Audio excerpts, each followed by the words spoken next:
To South Africa now, and its flagship carrier is on the verge of bankruptcy. Documents presented to the government show South African Airways is insolvent and unable to pay its debts without government help. Now, the state-owned airline has been losing money for 7 years. The government has now announced it's considering a $1 billion bailout to keep the carrier going. The money would be much-needed cash injection for the carrier. Its quarterly results show its income is not enough to cover its operating costs. But the airline hopes to turn a profit by 2019. South Africa's economy went into recession this year for the first time since 2009.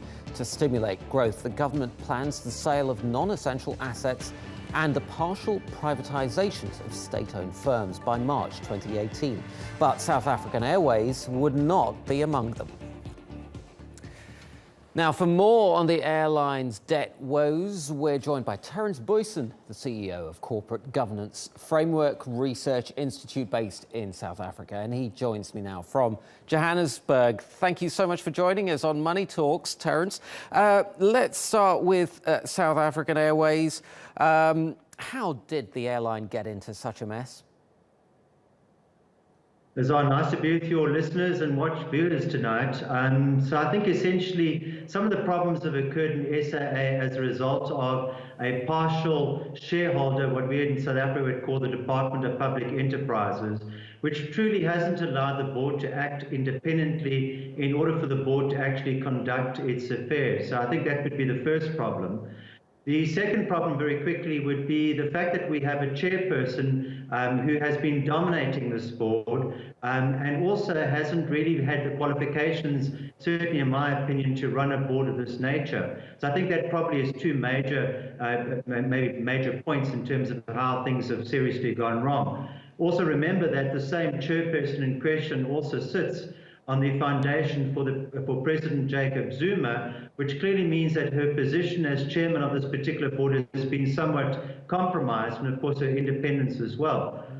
Perhaps another area that we can maybe quickly touch on is the nature of the board itself, is that it hasn't been structured in a way that can be compared to other boards, certainly not state-owned airlines like we've seen overseas. And that obviously has worked itself towards essentially a dysfunctional board. And of course, quite a few of the directors maybe been delinquent in the process. Right. Terrance, now, you know, the three big rating agencies have all got South Africa at junk or slightly above junk status. What happens to companies like South African Airways and Eskom, the state power utility, if the country is downgraded further?